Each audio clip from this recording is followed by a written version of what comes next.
lit.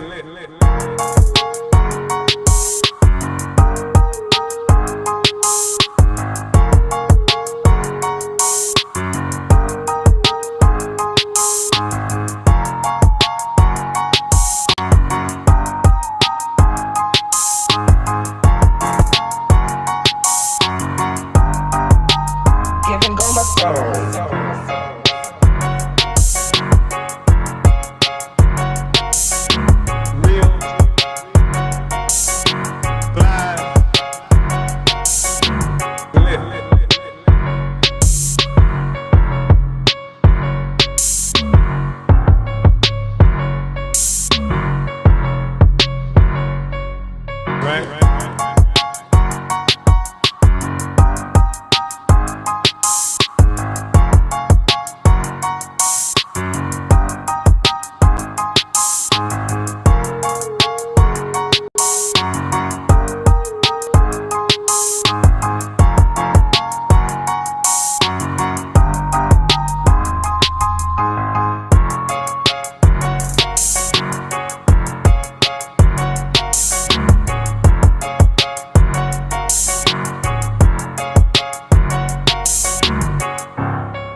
The revolution is lit.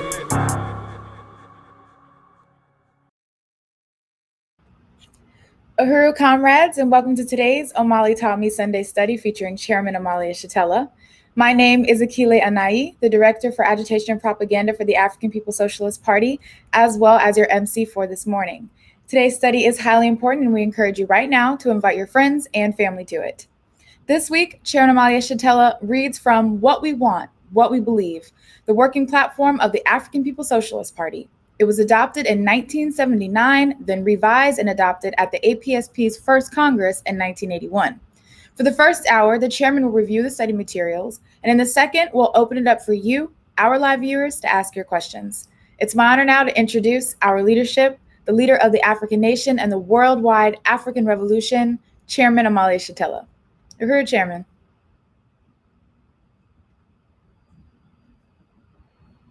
All of the participants in this discussion on this morning.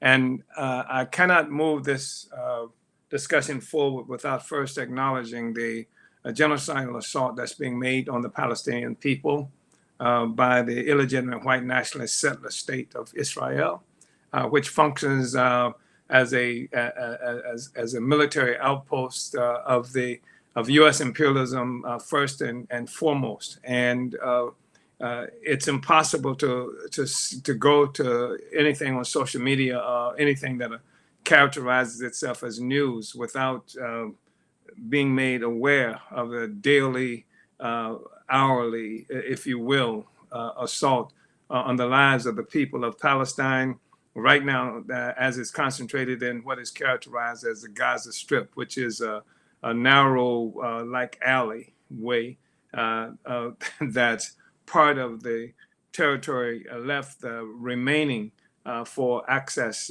by the Palestinian people of their own territory that has been stolen by these foreigners and aliens who've come in and in the name of accomplishing some God-given mission as a chosen people who were given this territory. They've stolen the land. They murder the people on a regular basis with impunity. And because it's a settler colony, such as the United States and most of the forces that constitute imperialism or arms of imperialism, it is something that happens in public view. And we see all of the imperialist powers simply acting as apologists for this. So-called leftists act as apologists, and the best they can do is come up with some kind of what they characterize as a solution that calls on the illegitimate state settler state of Israel to treat those whose land they've stolen more gently. So I just want to go ahead and express solidarity here. I know that on Friday there was a massive Palestinian protest and demonstration held in St. Louis by Palestinians, and we participated in that, and that was really important. I know that sometime I think I know on Monday the party will be doing a webinar dealing with this Palestinian question, and I'm calling on people to come and participate in that. On Thursday, the Black is Back Coalition will be hosting a webinar dealing with this Palestinian issue. On both of these will be at 3 p.m. Eastern Time. There are other actions that I know we are participating in and sometimes organizing in St. Petersburg, Florida, and other places. But this is something that's really important.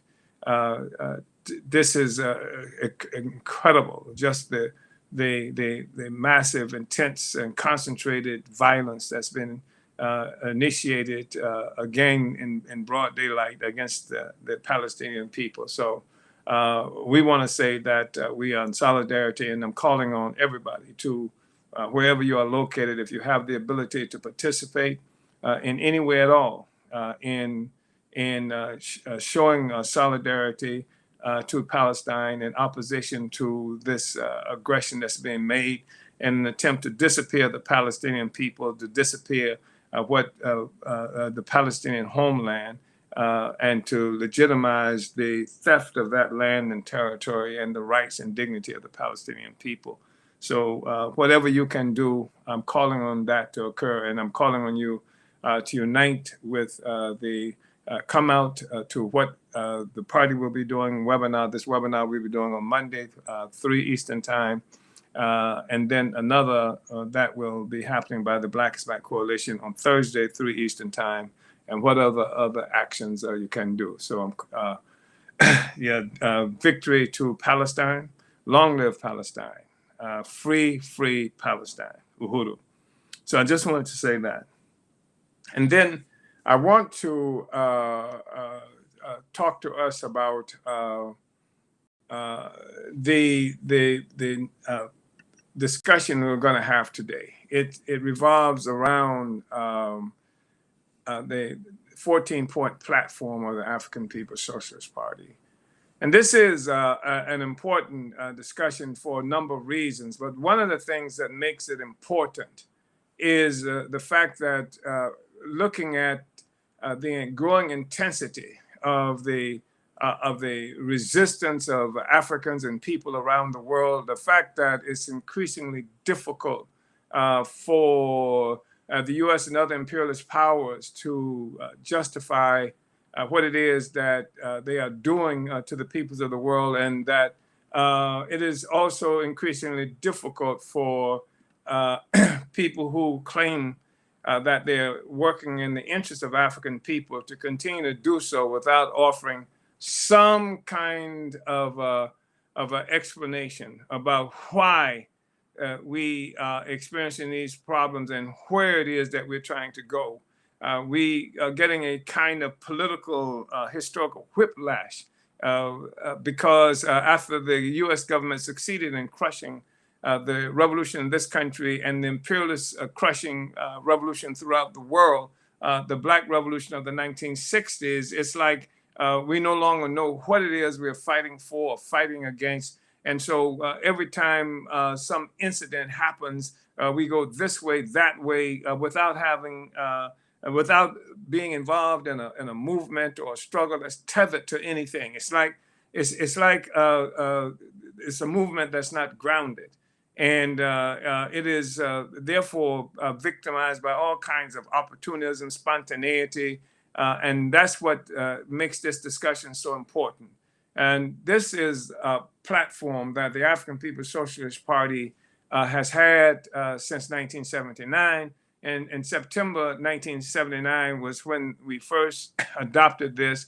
And then at our first Congress, that did not happen until 1981 in September, There was a slight revision to it, but it's the same basic document.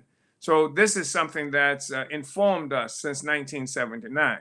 And I think that's really important to understand because we were born as a party in 1972 with recognition that we had to complete the revolution that had begun, especially in the 1960s. So, and we are saying that we are not dealing with a new struggle that happened when Tamir Rice was killed, or when Eric Garner was killed, or when Mike Brown was killed, or when Sandra Bland was murdered. It's not a new struggle. It's a struggle that's been going on historically. And therefore, if it's been going on for all these years, and it must be rooted in something, and certainly not in just the latest police killing or the latest assault on our dignity, but it's an ongoing process. And so it's rooted in something. And therefore, we need to have some understanding of that. And we need to have a strategy, and we need to have a program that responds to the overall contradiction we are faced with. So again, that we're not just experiencing this kind of whiplash every time something happens, and we have to come up with a new response to it.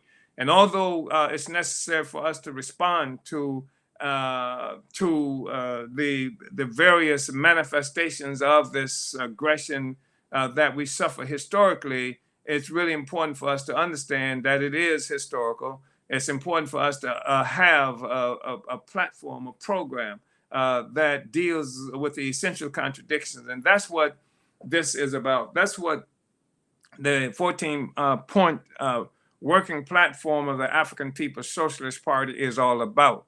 And you will find contained within these 14 points enough political and ideological and theoretical information that will arm you to go out into the world and to transform, to take on every question with some kind of understanding, and with some gives us the ability to have a strategic approach and still stay rooted to a general platform that takes us beyond whatever the incident of the moment happens to be. This is 1979 that this was done. And you can see within this 14-point platform, the basic interests that we are confronted with in 2021. We are still faced with the same contradictions that every contradiction that we are dealing with in 2021 responds to the definitions to what we want and what we believe that was written in 1979. So I just think it's important for us to say that, and that this does not say how we go out and take on the different struggles that happen. This is not a substitute for your ingenuity. This is not a substitute for your creativity. This is not a substitute for any lack of energy, for any lethargy that you may be experiencing. In fact, the party can only call on you to take this platform, take it out in the world in terms of your understanding and how you take on every question. And the party right now has reinitiated a process where a study of the 14-point platform is vigorously being required on a regular basis in all of the party organizations. That this study, in virtually every meeting that we engaged in, at least the first 15, 20 minutes is dedicated to looking at one or more of the points of the 14-point platform. And beyond that, within the next several days, and certainly no more than the next 2 weeks or so, we will be distributing large posters that will be put up in various cities around this country where African people are located, and perhaps even in other countries, so that this posters can be pasted up on walls and abandoned buildings and things like that, where ordinary folk who live in these communities under harsh circumstances in most instances will be able to be informed by this platform. So this is what it is about. And part of this is the part of the recognition that we have to transform every African colony, every place we're living, every colonized community where African people are located. We have to turn them into actual conscious opponents of colonialism, the colonial domination of African people. Every African, every child must come to understand and be opposed to colonial domination of our people. And so that's what this is about. And again, this is just a process that we come to appreciate so much. In fact, our whole party was born with an understanding that the people are the real makers of history, and that our responsibility as the advanced detachment, as that vanguard, is to take this revolutionary revolutionary understanding to the masses of the people, so that the people can become the most powerful proponents of our liberation. One of the things that struck me so much, I mentioned just a moment ago about the Palestinian struggle, because Palestine is the occupation, the colonial settler colony of Israel, is a part and parcel of the overall imperialist, colonial, capitalist structure globally that oppressed the peoples of the world. And it's a part of the platform upon which this thing that people call capitalism rest upon, platform that's required for its existence. And that's one of the reasons it's easy for us to say free Palestine, free Palestine, long live Palestine, and that to join with the Palestinian people in saying that you will not be able to disappear Palestine, just like you won't be able to disappear Africa, you won't be able to disappear Africans.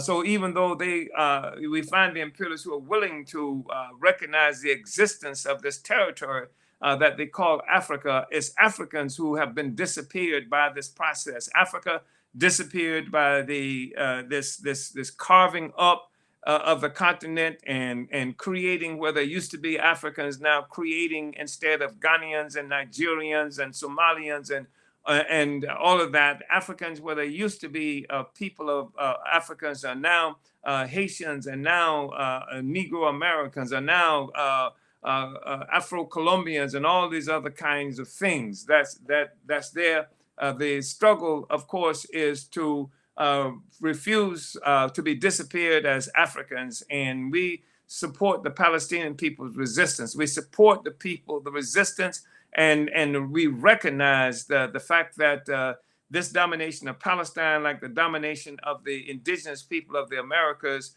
like the domination of Africa, like the domination of oppressed peoples globally by the Europeans who crawled out of Europe in a very desperate situation and attacked the rest of the world to build its own wealth, that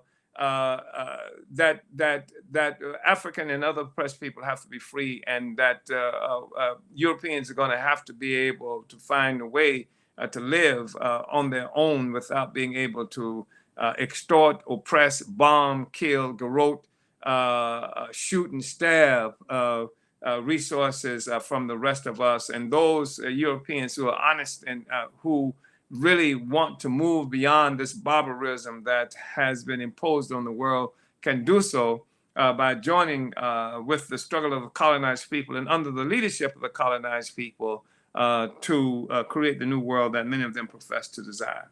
So what we want and what we believe, and this is the working platform of the African People's Socialist Party. Again, it was adopted on September 23rd, 1979. It was revised and adopted again at the first Congress of the African People's Socialist Party on September 6, 1981. And the first point here, we want peace, dignity, and the right to build a prosperous life through our own labor and in our own interests. We want peace. We want peace. We want dignity. And we want the right to build a prosperous life through our own labor and in our own interests. And this is a statement that speaks to the fact that the peace of the world was disrupted by colonial slavery, colonial capitalism. Just think about this, where you have Europeans who themselves, before they were even Europeans, when they were just these warring tribes and entities that usually were mostly at war with each other, suffering from the consequences of a plague that had decimated at least half the population of Europe, suffering under unfreedom that's called feudalism, that they lived with for up to 1,000 years, where the poverty and disease were such that people could see no future, and in fact saw no future in Europe, and in fact actually saw even changes in their religious practices based on this hopelessness that they were experiencing as a people. And so you have this Europe, people from this Europe who set out, and of course it wasn't people; these were forces, some of whom came to be known as privateers or pirates. Some of them were representatives of the nobility, the kings and queens, which themselves rested on tottering power and prospects. Then these forces, they've gone out. Portugal, this egregious, this horrible assault on Africa 600 years ago, in 1415 by Portugal, that initiated this capture of African people and the trade in African people that would ultimately create the capitalist system itself. And so this was the initiation of this war, the assault on peace. So we want peace.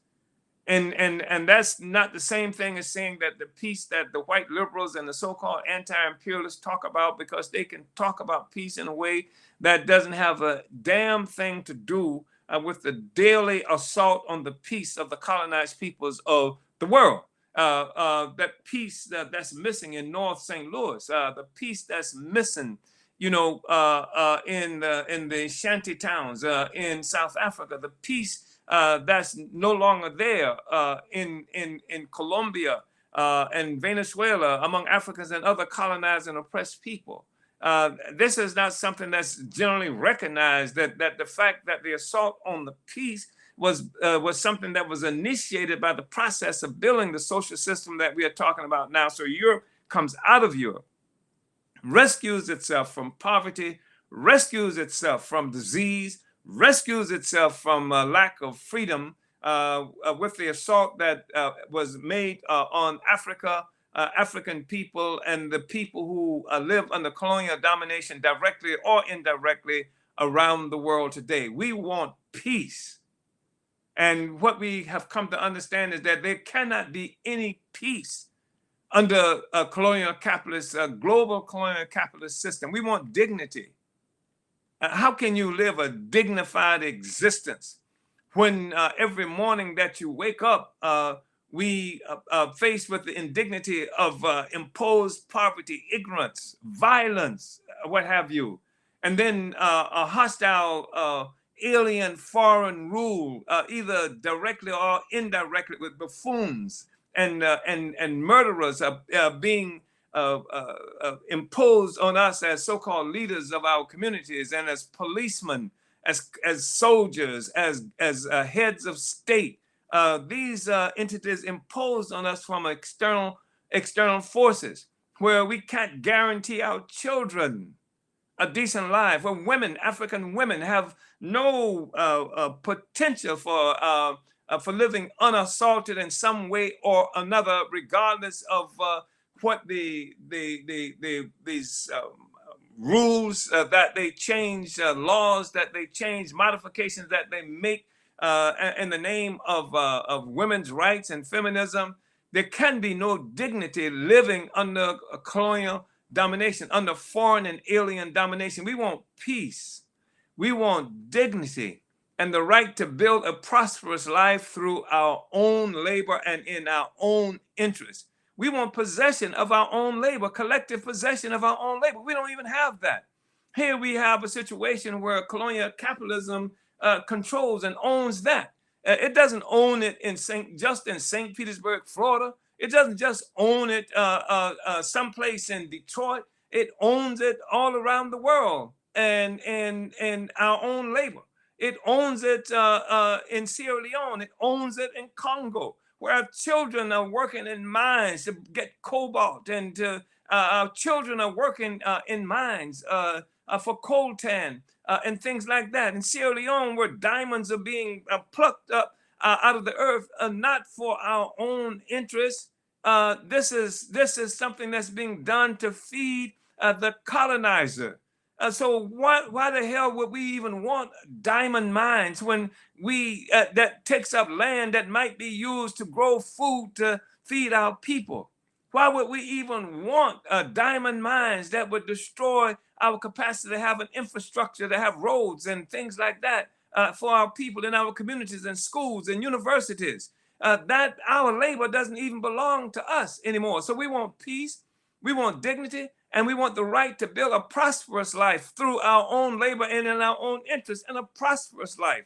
When we say prosperous life, we talk about we want to live well. We have a right and responsibility to live well. And there are those white people and imperialists and those who extract the value from Africa do live well at the expense of the resources they steal from Black people. And when I say resources, many of these resources may not even be visible to us, but they are it's concentrated value.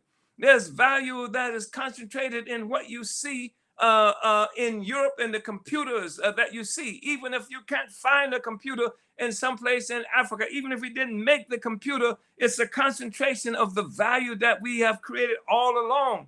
Every bit of cotton that we've picked, every activity that has brought diamonds and gold and coltan and the rest of that out of the earth is concentrated in what you see in Europe, in the buildings in Amsterdam and the rest of it. We want a prosperous life, and a prosperous life is possible, and we know it's possible because we've made life prosperous for Europe. And increasingly that's happening for areas of Asia who opted into this same kind of colonial capitalist social system. We want peace, we want dignity, and we want the right to build a prosperous life through our own labor and in our own interest. Now, this is a statement that we're making to ourselves, to our people. This is not some complaint that we are making or some plaintive plea for white power to give us these things, because colonial capitalism cannot give it to us. This is something we are saying to ourselves. We are saying these are the requirements that we have to have for ourselves, for the lives that we want to build, etc. This is our working platform. This is what we work for daily. This is what every African in the world needs to say that we demand and demand it of ourselves, to say that this is what we are fighting for. This is what we will bring into fruition. We want peace, dignity, and the right to build a prosperous life through our own labor and in our own interests. And we say the rights to build that life because that's something that's under assault by colonial capitalism all the time, by colonial slavery all the time. And every time we have seen the emergence of a leader like an Nkrumah, like a Lumumba, like a Sankara, that has struggled to see us build this prosperous life, whether in Africa, whether in the Americas and Cuba and Bolivia and Colombia and all these other places. This is something that the imperialistic colonial capitalist system attacked, assaulted, murdered people in order to make sure that we cannot build a prosperous life through our own labor and in our own interests. So that is what what it is that we are dealing with, and we talk about the right to have that. And of course, there are certain requirements in order to have the rights. When you're talking about rights, fundamentally, essentially, you're talking about legalism. That's rights is a legal term, and you get that by being able to establish yourself what is legal and what is illegal, and that presupposes that you have the power, the state power, to do that. We believe that the U.S. North American government and society were founded on the genocide of Native people, the theft of their land, and the forcible dispersal, enslavement, and colonization of millions of African people. We believe that the present condition of existence for African people within current U.S. borders is colonialism, a condition of existence where a whole people is oppressively dominated by a foreign and alien state power for the purpose of economic exploitation and political advantage.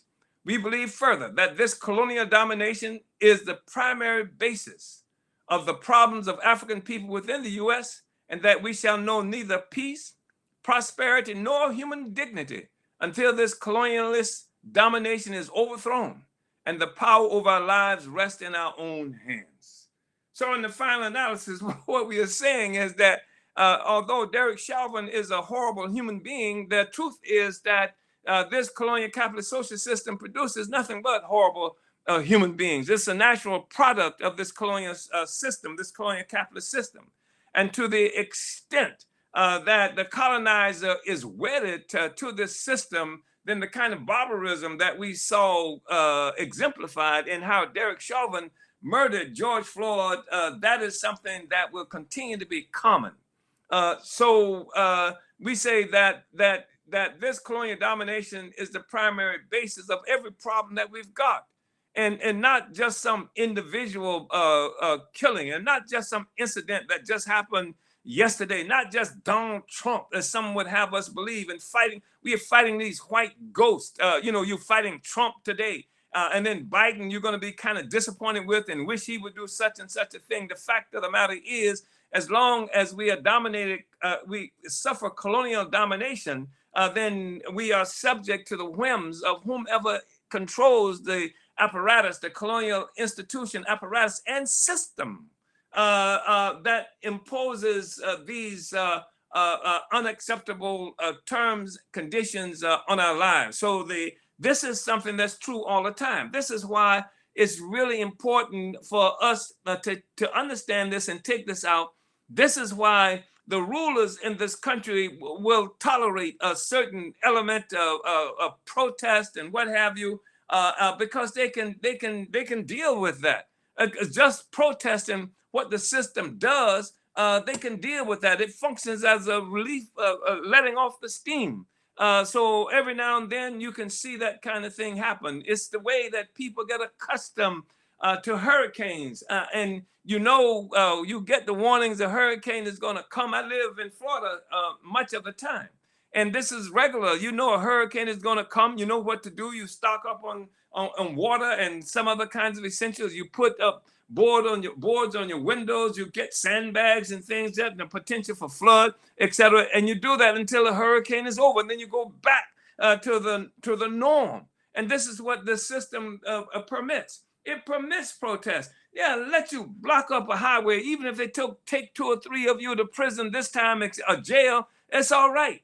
The thing is that this objective to overturn the whole system, the whole relationship that we have with the system, is what is something that they won't tolerate, which is why it was necessary for the system to kill the revolution, the Black Revolution of the 60s, and to push into oblivion all of the notions that surrounded the rights and needs of people to destroy colonialism. And in the 1960s, much of the struggles of the world revolved around the question of defeating colonialism, whether it was in Vietnam, whether it was in Cuba, whether it was an extension of what happened with the movement in India and China for independence from colonial domination. That's what the whole movement was about. And that's what it continues to be about, because it still has not occurred. And the Black Revolution of the 60s was defeated effectively. And our response, and then in defeating it, they replaced revolutionaries with these insipid opportunists who found a job with the imperialists, and that gave them prestige and gave them resources, but it came at the expense of our people. And I don't care how much you like some perm wearing guy who's supposed to be for civil rights and things like that. These civil rights are rights that you achieve under colonial domination. These are civil rights, rights that are conferred, you hope, within the system that you live. And the system that we live under is colonialism. So to have civil rights under colonial domination, to have some rights that the colonizer can confer on you, is to have rights that the colonizers can take from you anytime it wants to do it. So civil rights is not enough. And I'm not saying this because, again, that I'm opposed to some $3,000 suit wearing perm adorned guy. I'm saying this because objectively it's true. So we want peace, dignity, and the right to build a prosperous life through our own labor and in our own interest. That's point number one. Point number two, we want the rights to economic development and creative and productive employment, which promote the needs and well-beings of our entire people. We want the rights for economic development. And this is one of the things that make people so excited about the African People's Socialist Party, is because of the economic development programs and projects that we have initiated, that we have completed, that we're in the process of developing everywhere. Because economic development is something that's denied us all the time. And economic development is something that we have to fight for tooth and nail, even in the places where we have begun this process of developing this independent, global, if you will, economic capacity, anti-colonial economic process for African people. Because this system, first of all, it can't tolerate competition. It destroys anything that competes with the system of colonial capitalism, and it destroys and fights even within the system against any competing force that rises up within the capitalist system itself. And when you talk about colonialism, you're talking about a capitalism that requires, that must necessarily keep colonized people living under domination for the purpose of extracting all kinds of value.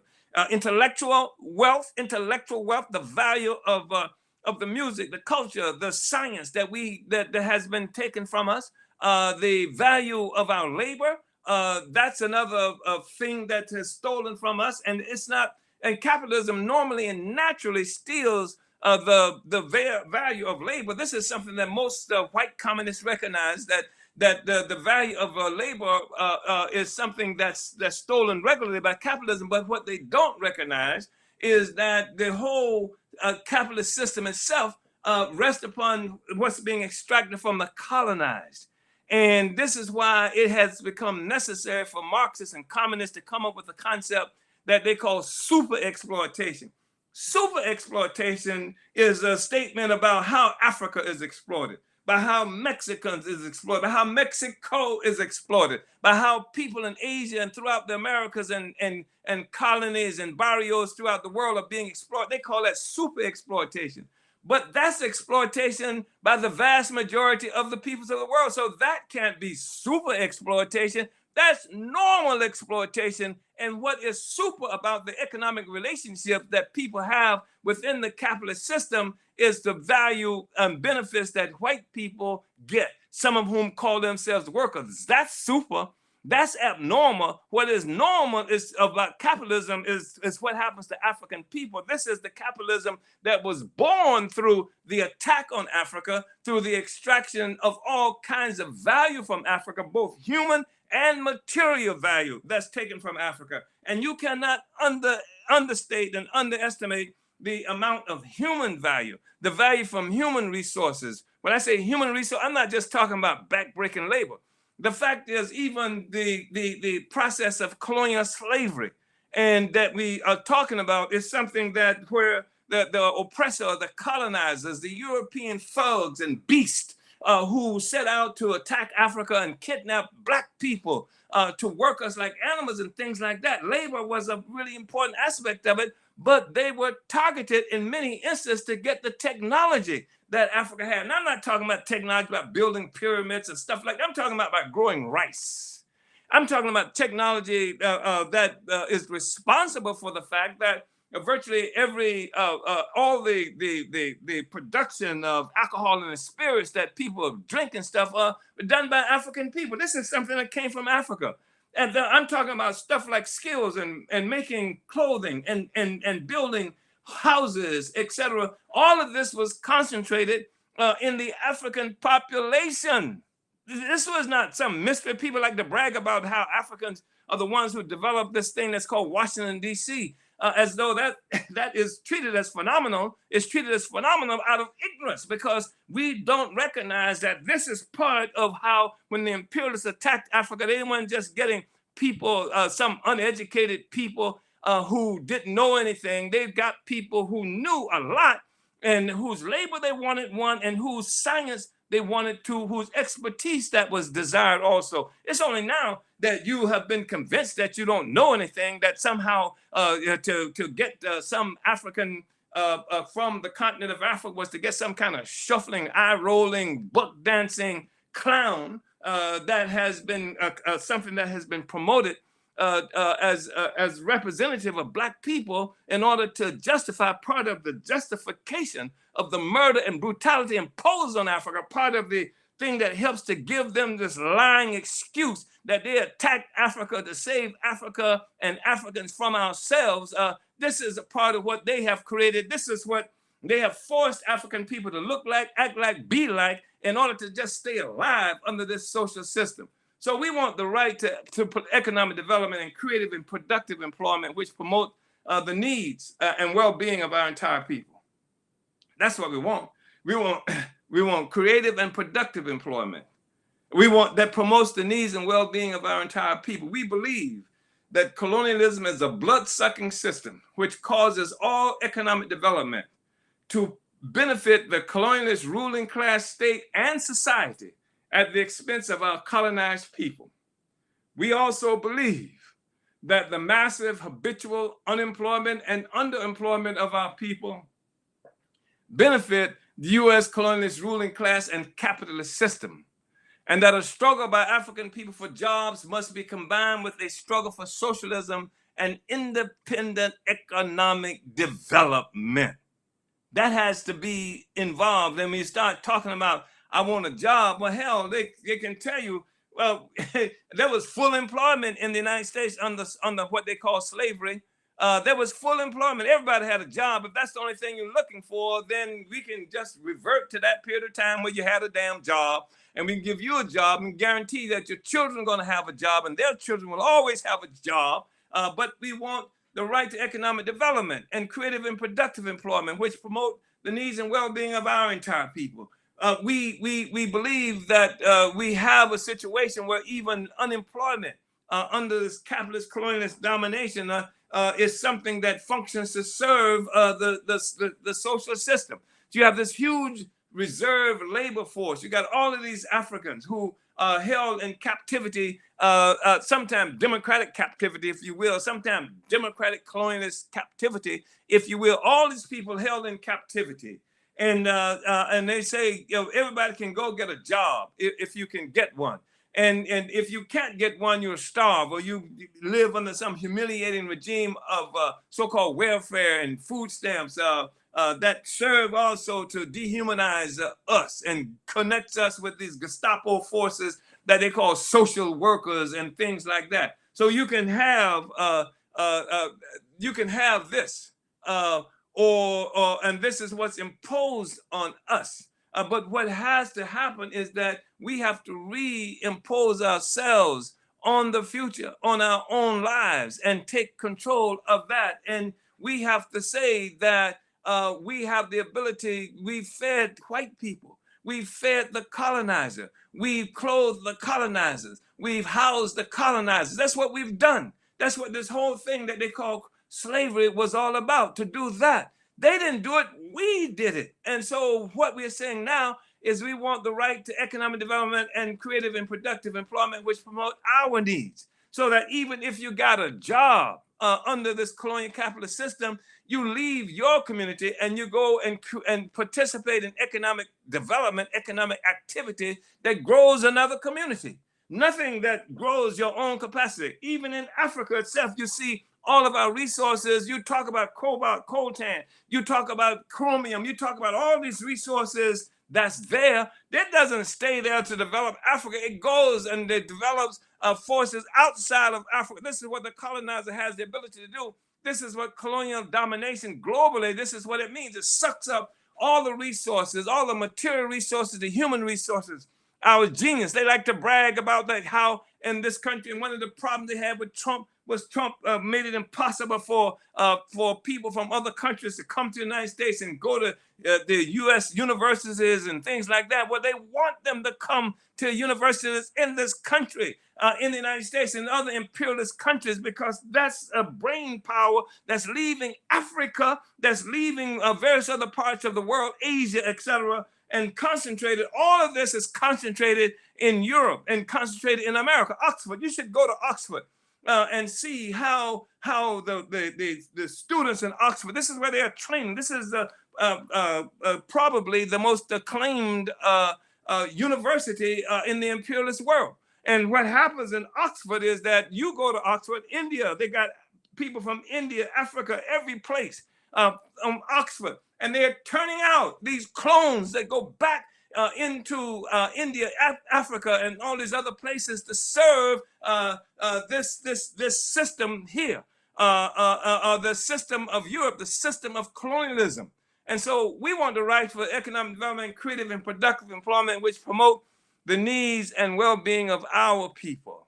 We believe that colonialism is a blood-sucking system which causes all economic development to benefit the colonialist ruling class, state, and society at the expense of our colonized people. We also believe that the massive habitual unemployment and underemployment of our people benefit the U.S. colonial ruling class and capitalist system. And when you talk about how does unemployment do that? How does underemployment do that? Because it keeps a huge sector of the population that exists there all the time as a reserve labor force in a state of severe desperation. So with this state of desperation means that they will take any kind of job. If you want somebody who can work in your fast food joints, if you want somebody who will clean your streets and your toilets, who will take care of your old white people, who will take care of your young white babies, this reserve force is always there to do anything for almost nothing, just in order to try to feed our families and things like that. So unemployment and underemployment serves them as well. And this also undermines the value of labor in the African community, because of Africans everywhere working for almost nothing. Africans everywhere will take almost anything in order to exist, even professors and people with high-finger degrees and things like that. And the statistics bear that out, certainly within the United States and other imperialist countries like that, where Africans and other colonized people live side by side with the colonizer in European or domestic or settler states such as Israel and such as the United States being examples. Number 3, we want an end to all local, state, federal, and other taxations of Black people by the U.S. government and any of its agencies. We want an end to that. We believe that such taxation is illegitimate, that Black people have no real or meaningful authority within the U.S. government, and the U.S. taxation of African people is therefore taxation without representation. I like saying taxation without representation, because this is one of the slogans that was used by the white people who stole this land, the settlers, who stole this land from the indigenous people, and in making war with their mother country that sent them here to steal the wealth of this land, decided to stay here and decided to keep it all, but because they had to pay taxes to the England that was the mother country, they said, why the hell should we do this? Let's keep everything. And they did. They stole the whole franchise. And part of the reason, the excuse they gave for the slogan, what has become popular in U.S. Civic mythology, is that that there was taxation without representation. Therefore, the poor white settlers here were being oppressed, and revolution against the mother country was thereby justified.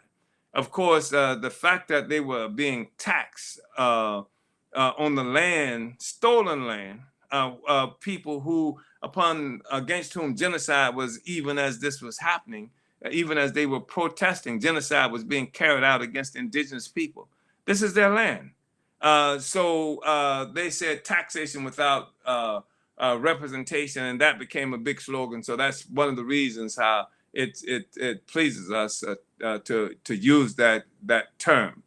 So we say that we believe that such taxation, this is point 3, is illegitimate, that Black people have no real or meaningful authority within the U.S. government, and that U.S. taxation of African people is therefore taxation without representation. We believe that in the absence of such real or meaningful authority, we have nothing to say about how such monies are used, and that therefore the taxes taken from Black people are often used against us and other oppressed and exploited peoples within the U.S. and around the world. We believe that the use of taxes extracted from the African population to build more prisons, to stuff us in, and to hire more police to kill us with is criminal, as is the use of these taxes to hire soldiers to intimidate and plunder peoples oppressed by this same system internationally. We also believe African people must refuse to pay taxes to a government which uses such taxes to prop up and support brutal dictators around the world who keep their own people oppressed and living in squalor in order to maintain U.S. and Western imperialist economic and political domination. That's it. I mean, we think that as we move forward and gather strength, that we should initiate movements to refuse paying taxes.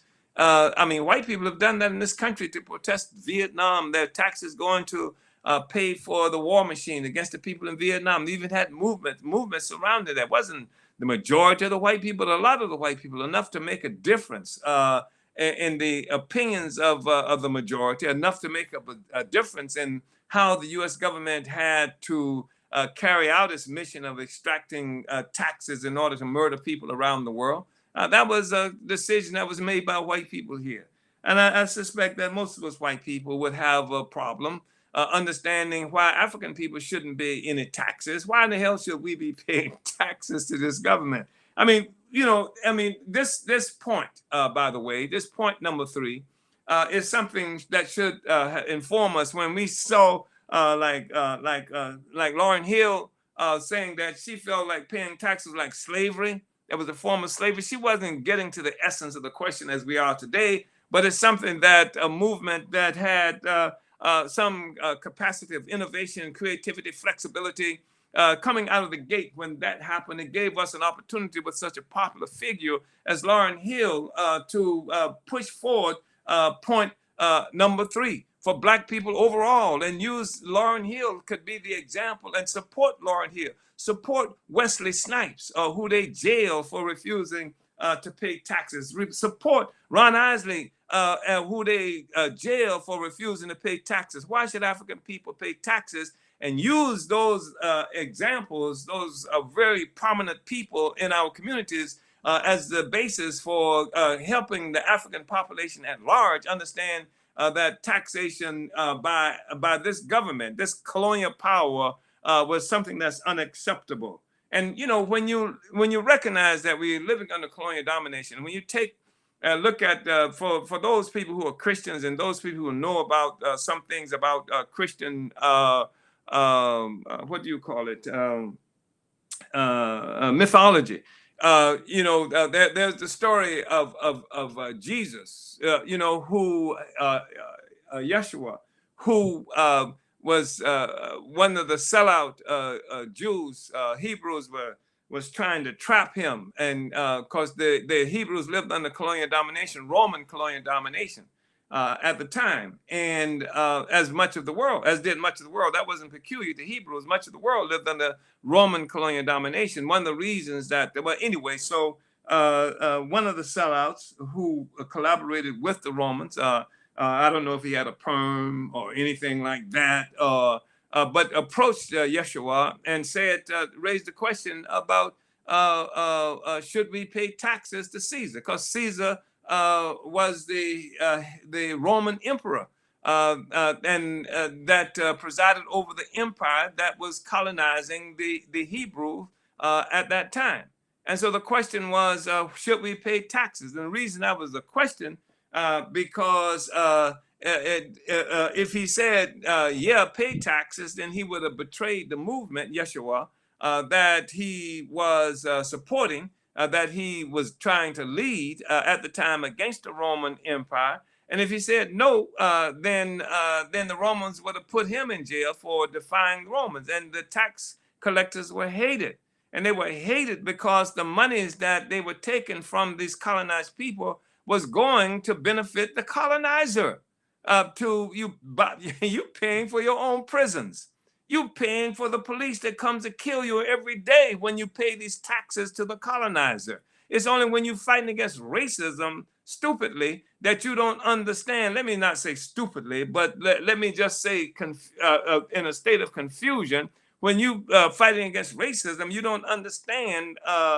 You're always thinking that somehow once the white people like you or the state gets to like you and they understand how to do black dances and things like that, they're going to treat us better. But when you understand that it's colonialism, you understand you paying for your own oppression. And so that's why, we say no. And we say also no, because we don't want to we don't want monies that we pay in taxes to go to killing and oppressing other peoples around the world. Some taxpayers, some money that we pay in taxes as Africans are buying the planes and the missiles that the illegitimate white nationalist state of Israel is using to murder colonized people in Palestine. That's some of our money. So we want an end to all local, state, federal, and other taxation of black people by the U.S. government and any of its agencies. In fact, we want to be paid back. We want to be paid what we put in taxes. We want to be paid for all of the value of our labor that has been stolen from us. We want to be paid for every invention, every song, everything that we have done as a people to build this whole system. We want to be paid back for it. We shouldn't be paying them. They should be paying us. We should be looking for what you call a tax return, and that tax return should be something that's bringing value to us as opposed to something that we get back because of something we paid to the colonizer. That's crazy. Number 4, and I'm going to stop pretty soon, Comrade Director, so that if people want to raise questions and enter in discussions, that we can do that. And of course, you can signal me if that's a bad idea. But number 4, we want the right to free speech and political association, a guarantee of the right to work for the betterment and emancipation of black people without fear of political imprisonment and the loss of life, limb, and livelihood. We believe that the liberation of African people throughout the world will come primarily as a result of our own efforts. We believe it is our duty to our mothers and fathers, our children, and ourselves to organize ourselves to overcome our oppression. We believe that the rights to organize and speak out against our oppression are basic human rights, and that the U.S. government must discontinue its attempts to smash these rights and must discontinue criminal attacks on those African patriots who work for the betterment and emancipation of our people. And you think about that. This seems like such a simple demand on its face, and it is a simple demand. It is a simple position in the platform, but we are reminded that Malcolm X didn't get killed in a shootout, that Martin Luther King didn't get killed robbing a bank, that the Fred Hampton was asleep when he was murdered. And you can look at a host of other forces from Patrice Lumumba to Kwame Nkrumah, Thomas Sankara, all over the world. You've seen the murder of African people primarily because of what we said about the right to be free. That's why every time we have a discussion such as we're having now, using these platforms controlled by the colonizer, you have to be concerned that they're going to shut us down any moment because they don't like what we say, because they're afraid of what we say. In fact, even some of the white people who love us do this kind of thing. I'm saying that obviously facetiously. I think facetious is the right word. I used to participate on a radio program on a radio station that's supposed to be some kind of community radio station right near St. Petersburg, Florida, and had a program on that thing. And you participate in that program, you help them to raise money. And our program proceeded right before the Zionist program that was there too. And we raised more money than what was called for, but they didn't like what we said. And it wasn't that we used profanity. It wasn't that we provoked assault on any other people, but we talked about ending the colonial domination, every aspect and every manifestation, every iteration of subjugation of African people as a people. They didn't like it. And so I'm so happy they didn't like it, because they made it necessary for us to go out and create our own radio station. And that's the only way that we can begin to guarantee that we'll have free speech. And even that is something that is compromised living under overall colonial domination. So the right to free speech and political association, and a guarantee of the right to work for the betterment and emancipation of our lives without fear of political imprisonment and the loss of life, limb, and livelihood. We know that in order to be free, we have to make this happen. And brothers and sisters and comrades, what I'm talking about now is something that, again, the African People's Socialist Party adopted in 1979. And this has guided our work all that time. And I think it's important to say that, because we are not, the movement is not inventing us. Our politic, our stance, our response to events against us as a colonized people, colonial attacks, is not something that invents us. We were here. We have defined what it is that we want, what it is that we stand for, what it is that we believe. And it's because of this capacity that we are the ones who determine how we respond to events that happen in the world. This is our overall platform. And the weakness of a movement at this time overall is that the masses of our people are not armed, and particularly those who claim to be some kind of leaders of our, and what, like, they like to use terms like progressives, and they like to use terms like some kind of leftists, but particularly those forces who do not have a program. And they don't have a program because they don't have a philosophy that they can admit to. They all have philosophies, but usually it's philosophies that owe their existence to the overall imperialist powers, that the philosophy is something that tries to manipulate a situation that allows us to live some way, even if it's militantly, under colonial domination. This is a part of a platform, of a working platform of the African People's Socialist Party.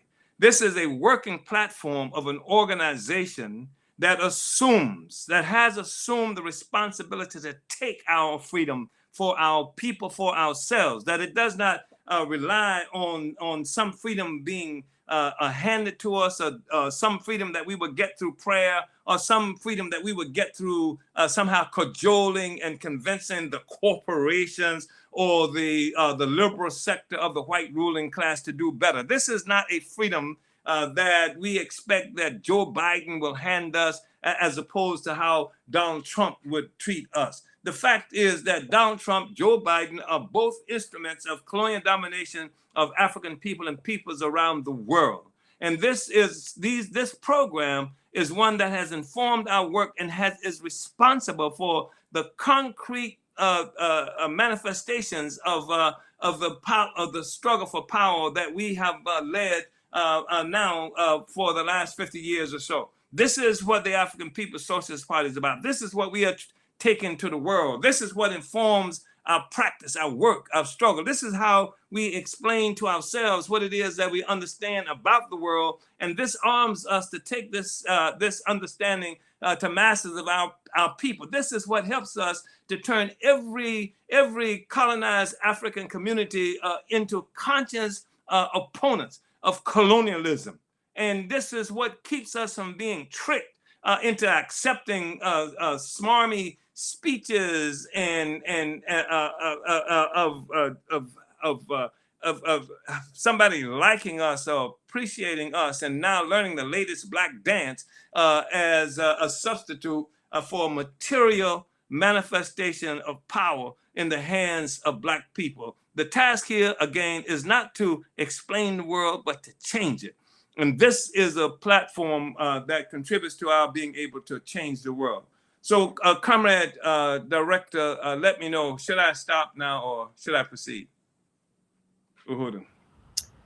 Chairman, well, it's 9:05, so unless you wanted to get through the whole platform today, so if you want to take a stab at doing that, otherwise. Well, I could if you think that, yeah, I could do that. Okay. All right. Uhuru. So let's keep going. Okay, let me find it again. Missed it. I have to get back to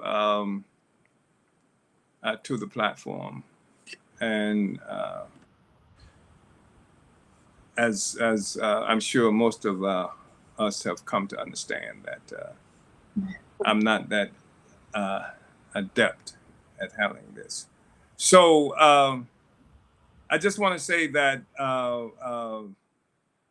let's go to point 5.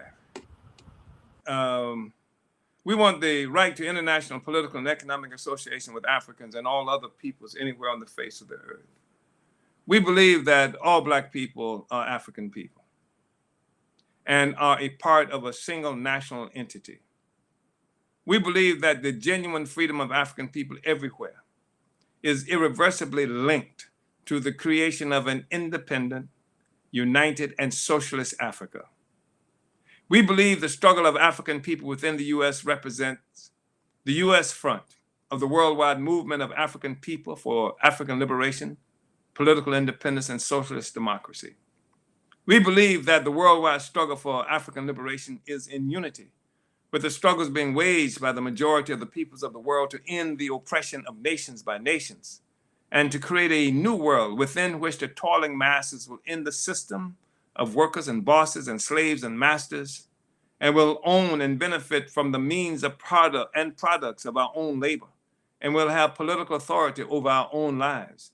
We believe that the natural objective friends of our struggle for African liberation, independence, and socialist democracy are all the toiling masses of the world, the people of the Middle East, the Asian and Latin American peasants and workers, the democratic forces throughout Eastern and Western Europe and the US, and the truly socialist states of the world, and that we must therefore have the absolute right to political and economic international association. And I think it's really important to recognize the significance of that, because this whole idea of the peoples of the world being able to unite our interests is something that frightens the imperialists to death. And this is one of the reasons why you see, particularly the United States, and it's something that happens in other so-called democratic countries, these countries that rest upon the colonial foundation of colonial extraction of value and power, that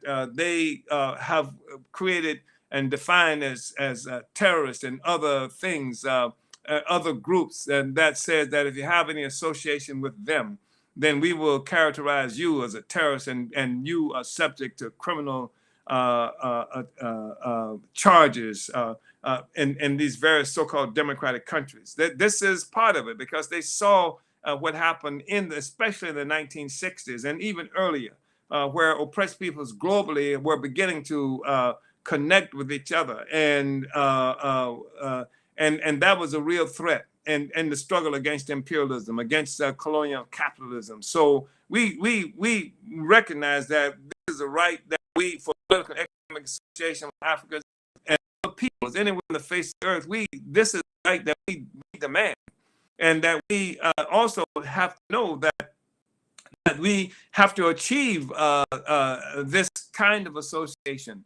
And we have to achieve this association regardless of what the colonial capitalist laws in any particular country may be, because our objective is to win our freedom. And we know that colonialism makes the laws, and colonial slavery made the laws, and that the colonial capitalist state has the ability to legalize itself and all of its activities and what have you. And it does that on a regular basis. And we've seen where, as examples, like slavery was legal. The colonial slavery of African people in this country and much of the world was legal. It wasn't that they were breaking the law when they were enslaving us. We broke the law when we tried to get away from slavery.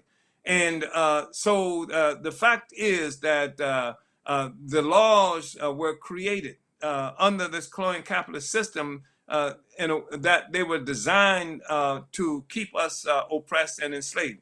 And this is despite the what you hear them talking about, how U.S. law is based on some kind of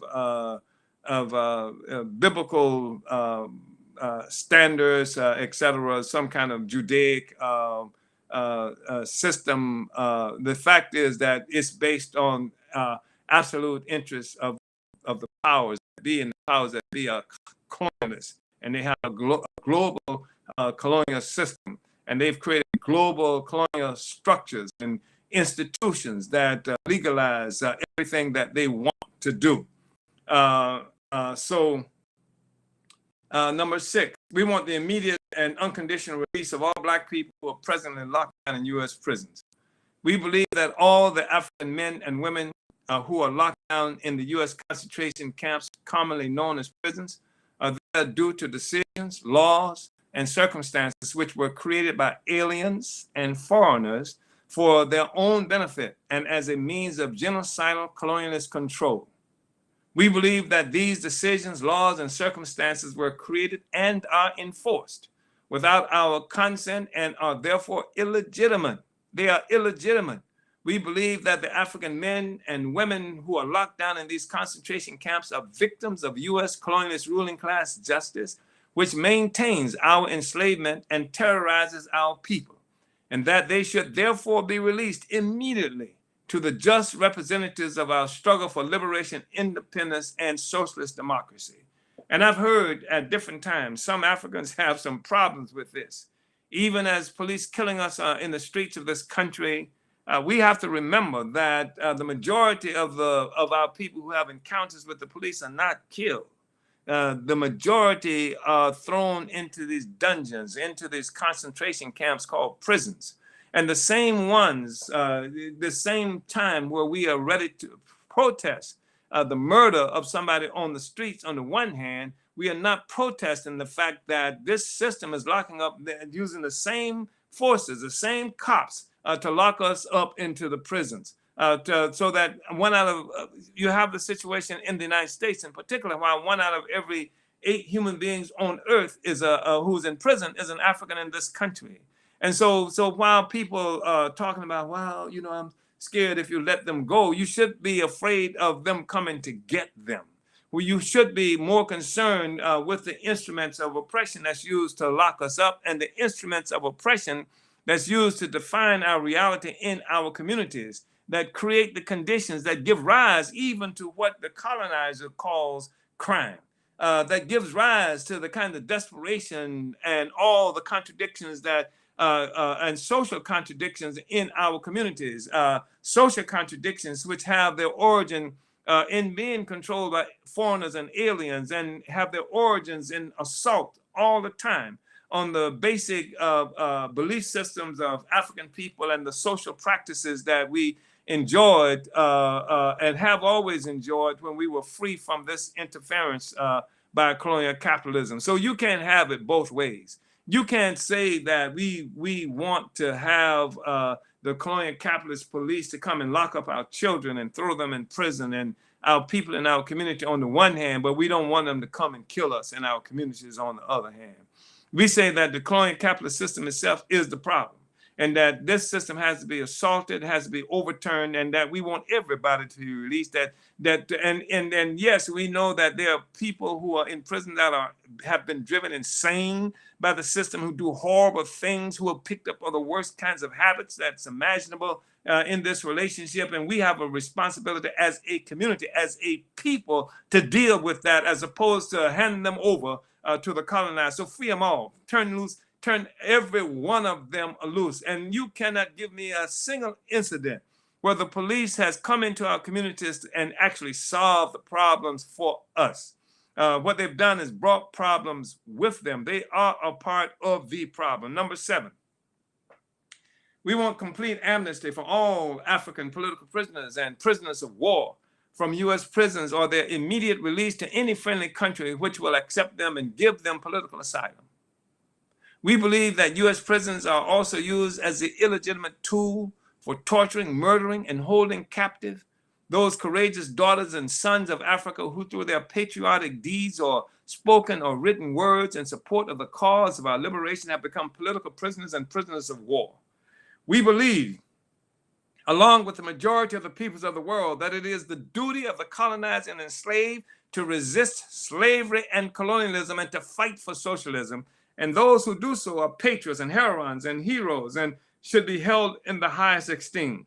And this is really important, brothers and sisters and comrades, because there are all of these, many of these white leftists and liberals who claim that they are sympathetic to the struggles of oppressed peoples around the world. We have seen them willing to even place their life on the line to protest what the United States government was doing in places in El Salvador.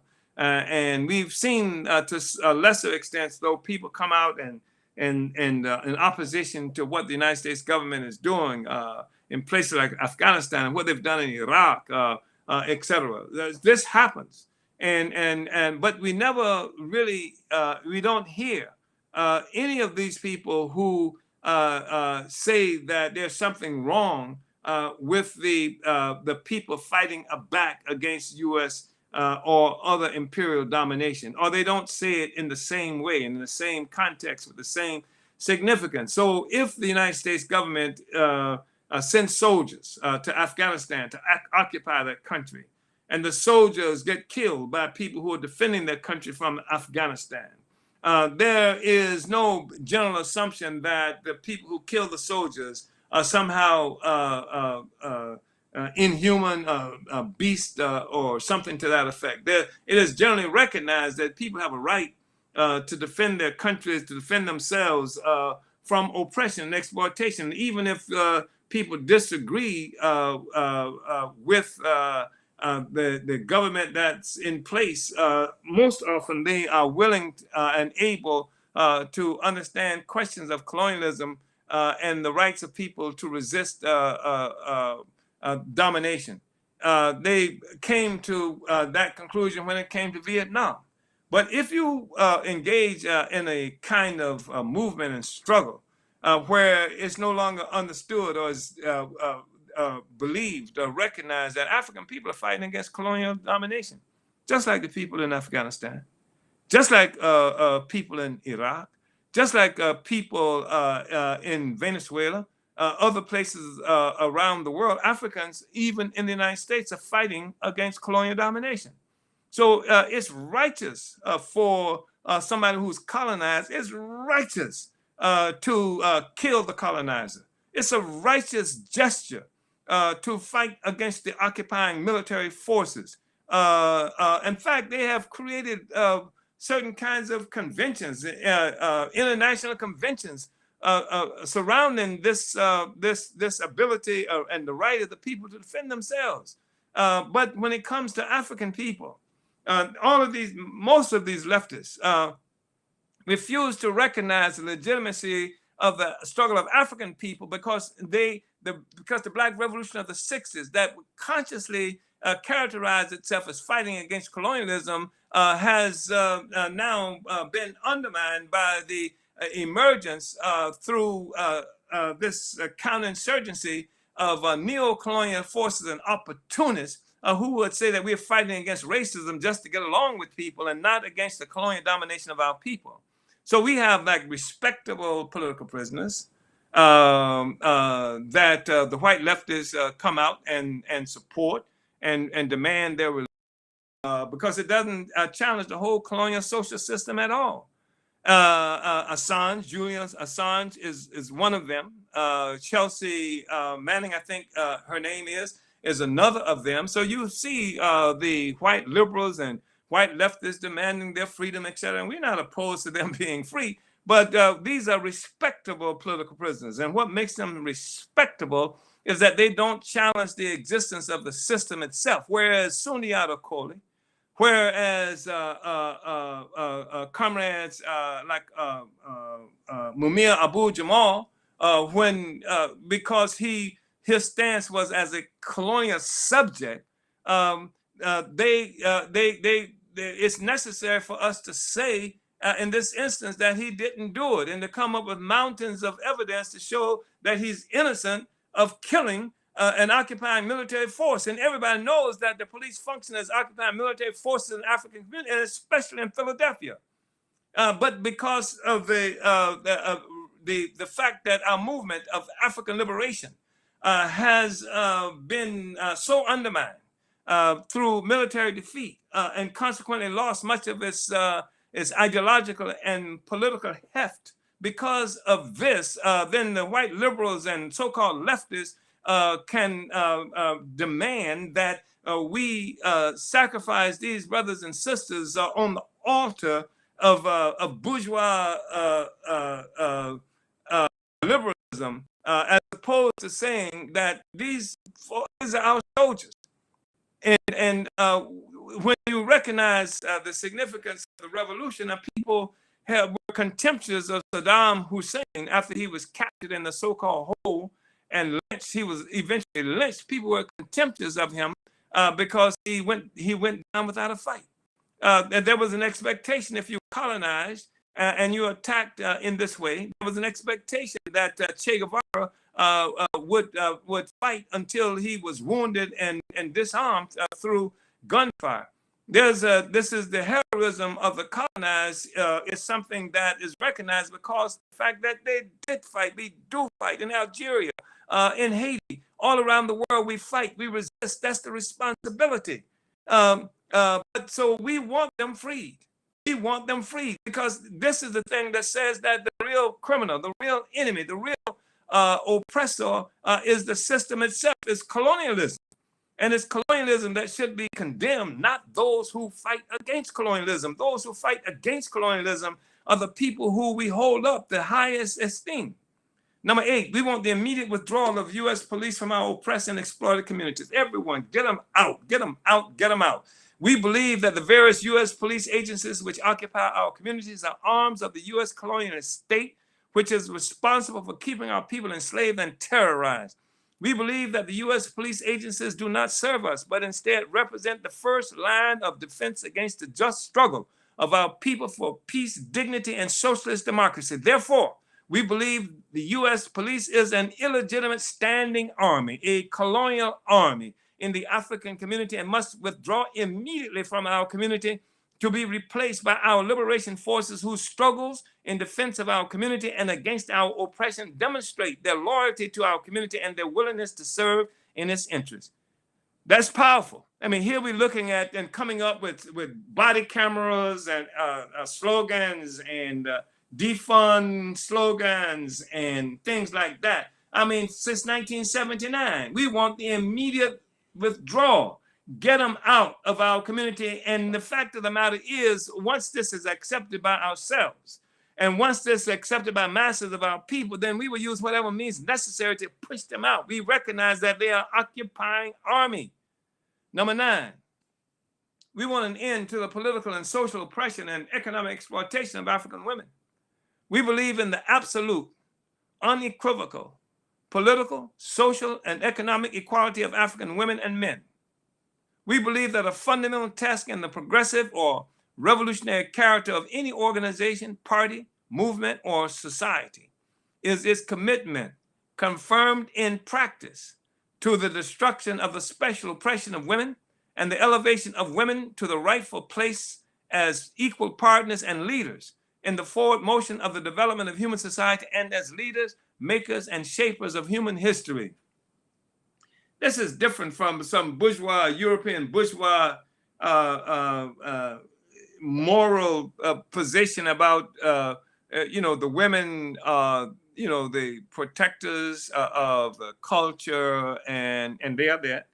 And the protectors are the ones who take care of our children and educate families. They are that. This, though, says that women must be recognized as political forces, social forces, who will function as equal partners in this whole struggle. Because there's a way that we ghettoize the significance of women and stick women into this category of taking care of the family and taking care of the children, what have you, that undermines the full role in human society that is played by women, and especially the role that has been played by African women in society in general, just in the kinds of society, the societies that African people have developed over the years with the tremendous power and authority of women. That's one aspect of it. And then the other aspect of it is the role that women have played in the revolution, in the struggle, in the resistance of our people globally. African women have been in many ways in the forefront of that struggle, even when they were not visible, even when they were poisoning, they were the cooks who were poisoning the food, putting ground glass in the food of the oppressor, even when they were taking hat pins and sticking them in the brain of the white babies that they were taking care of, and because there were instant death and no bleeding, big women have fought in every way that is possible to fight, and that has to be recognized. And we have to uphold the right of women to function as equal partners in this struggle of ours, in this movement. And I'm not just talking about women with big afros and stuff like that who take good pictures, etc. I'm talking about women who like Comrade Kalambayi Andanet and Aisha Fields and like Comrade Onazane Yeshitela, actually who build and construct the ability to fight back, who lead forces on the ground, not inherit them, but who actually lead and develop and participate in struggle. Women from the African working class, so we're talking about the absolute end to all of the political and social oppression of economic exploitation of African women, and with that, there are 1,000 different things in terms of that should contribute and could contribute and will contribute to this discussion moving forward. Number 10, we want the right to build an African People's Liberation Army. We believe that true freedom, although often taken away, cannot be given to a people. We believe that African people are our own liberators and that we have a right and obligation to build an African People's Liberation Army to defend our political gains, our freedom fighters and communities, and to win our actual freedom from our oppressive colonial slave masters. We believe that neither meaningful freedom nor guaranteed political and social gains nor genuine liberation are possible without the assuring existence of an African People's Liberation Army. We believe further that the only legitimate wars are wars of national liberation and wars to oppose imperialist aggression, and that therefore the only legitimate military forces for Black people to serve with are military forces which defend liberty and repel imperialist aggression. Such a force would be the African People's Liberation Army. And that's a really important thing to recognize. I mean, the people who have come any proximity to liberation, oppressed people had to fight for it. And that's not going to be any different for African people in this country. And we need to project our need, our recognition of that. And we need to remember, too, that when we're talking about police violence and body cameras and things like that, in New York City, in the 1960s, at a critical moment when the police were killing us and they were attacking our movement in various places around the country, assassinating leaders, a group of African men and women who had been associated with the Black Panther Party formed, not just in New York, but New York is an example, a military force characterized as the Black Liberation Army. And they put out a public declaration that, that whenever a cop killed an African, a cop was going to be killed. And that's where you saw a real decrease in the police killing of Black people in New York City, because they did carry out that. And we have to have an African People's Liberation Army. But of course, the political work that is required, not to have the army, but to require, part of it to create the defense of the military forces, but to create the sea. We're talking about a guerrilla force, and Mao Zedong was absolutely correct when he said the guerrilla must be as the fish in the sea, and the people are the sea, and the people have to be recognition of the righteousness of the struggle against this colonial power. And we've talked often about the need to create a process within the African Revolution of fighting for socialism above, of fighting for democracy above and socialism below. And part of how that has been interpreted by some is that we make all of these struggles for democracy public and upfront. But even as we are doing that, we have the ability through an armed capacity of defending everything that we're talking about, and not just defending, but initiating a struggle in order to get the complete and absolute liberation of our people. Number 11. We want the U.S. and the international European ruling class and states to pay Africa and African people for the centuries of genocide, oppression, and enslavement of our people. We believe that U.S. and European civilization were born from and are presently maintained by the horrendous theft of human and material resources from Africa and its people. We also believe that this theft of human and material resources is responsible for the present underpopulation and underdevelopment of Africa and her people, and the political servitude, material impoverishment, and cultural discontinuity and disintegration of African people throughout the world. We believe that Africa and African people are due reparations, just economic compensation, billions of dollars which must be paid to the Organization of African Unity or any other legitimate international organization of African people for equitable distribution for the development of Africa. We also believe that reparations must be distributed to the various independent African states dispersed throughout the world, and to the legitimate representatives of African people forcibly dispersed throughout the world who have not yet won liberation. And yeah, reparations are due to us, to African people, to Africa. And I hear sometimes from people who say, white people, who say that, well, you know, where I come from, we didn't engage in colonialism or something to that effect. But the fact is, you engaged in a colonial economy. The colonial economy was global. The whole colonial capitalism that came to emerge from colonial slavery was a global enterprise, and it drove the economic activity of most of the peoples around the world. It was a mode of production that the society internationally used to sustain itself, to create and recreate life. It was in this process, and so everybody benefited from that relationship. Number 12, we want an end to the vicious, self-serving U.S. and Western European political, economic, and military interference in the affairs of Africa and African people throughout the world. We believe that African people in Africa and elsewhere have a right and responsibility to solve our own problems, free from the unwanted and self-serving interference of U.S. and Western imperialists. We believe that the U.S. and Western imperialist interference in our affairs and the affairs of our people is designed to maintain the continuation of the theft of our human and material resources and our oppression and impoverishment. We believe that African people must be free to organize and struggle for an end to colonialism and neocolonialism without interference from U.S. and Western imperialism, which supports neocolonialism and colonialism in Africa, the U.S. and elsewhere, and which has deposed progressive revolutionary African leaders and replaced them with neocolonial stooges. And I'm saying this also because, you know, we see this designation of people who are fighting against imperialism, whether it's called Boko Haram or any other kinds of entity in Africa, as justification by U.S. imperialism and Western imperialism, the French and everybody else to maintain this military power and killing and rape and pillage of inside Africa itself. We want them out. Get out of there. Don't tell us that you are protecting us from Africans, etc., when most of what you characterize as terrorism and terrorist organization, if it's real at all, is a consequence of your intervention in the first place. Number 13, We want an end to U.S. colonial domination of African people within the United States. We believe that the primary struggle of African people within the United States during this period is to throw off the alien U.S. colonial domination, which is responsible for virtually every hardship imposed on Black people by this government that is identifiable as a so-called Black problem.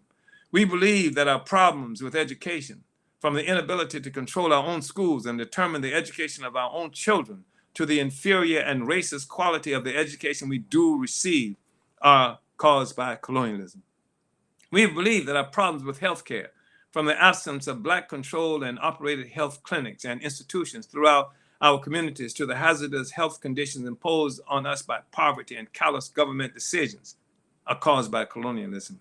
We believe that our problems with housing, from the unavailability of decent and adequate housing for the majority of our people, to the dilapidated and vermin-infested housing we are forced to live with, are caused by colonialism. We believe that our problems with food and clothing, from the terrible quality and quantity which are imposed on us by blood-sucking merchants, to our inability to produce and distribute them for and among ourselves, are caused by colonialism, where our whole people is dominated and oppressed by a foreign and alien state power for the purpose of economic exploitation and political advantage. Number 14, we want the total liberation and unification of Africa under an all-African socialist government. And we quote Nkrumah extensively here.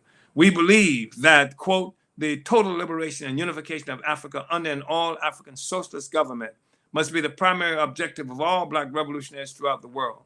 It is an objective which, when achieved, will bring about the fulfillment of the aspirations of Africans and people of African descent everywhere. It will at the same time advance the triumph of the international socialist revolution and the onward progress toward communism, under which every society is ordered on the principle of from each according to his or her ability, to each according to his or her needs. Kwame Nkrumah.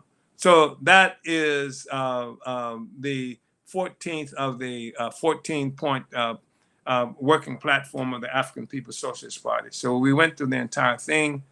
Comrade Director Akile, and I'm turning it over to you now. Uhuru, Chairman. Well, I really want to appreciate this study. I know so many of us appreciate it. And when we made the call to keep going, I saw in the comment section that somebody said, good call. So people are really appreciating this study. And I also want to announce that we do have the 14-point platform translated in 6 languages now. So that's really exciting, but just really want to thank you for this study. And if you have questions for the study today, go ahead and drop them into the comment section on Facebook and YouTube.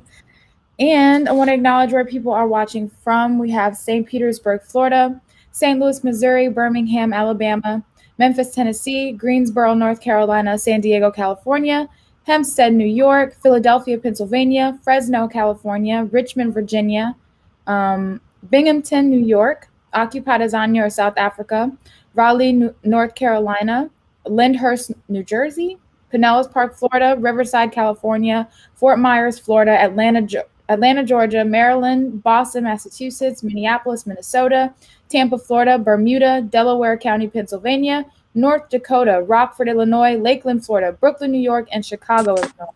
So, huru to everybody watching. So, Chairman, I'm actually going to look at least 2 questions that we got from last week that we weren't able to get to. This one of the questions was from Michael T. And just shout out to Michael T. I think he's in the comment section today. But Michael T. asked, Chairman, could you make the connection between the struggle for democracy and the struggle for socialism?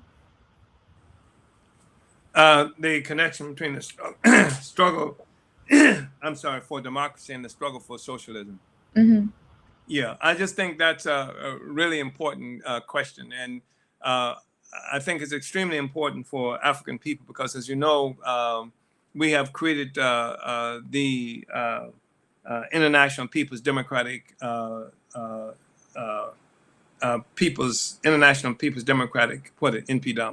movement, Uhuru movement, and it concentrates effectively on the struggle for democracy. And the struggle for democracy is a struggle to limit or eliminate the presence and significance of the colonial state in our existence. It's a colonial state that functions, that attacks our right to have anything that approximates democracy. And this fight against the colonial state is this fight to overturn colonialism itself. And colonialism continues to be the pedestal upon which the whole capitalist edifice rests. So the struggle for democracy, led by certainly by a revolutionary party, is a struggle to remove the colonial state from our existence and our lives, and to push forward toward the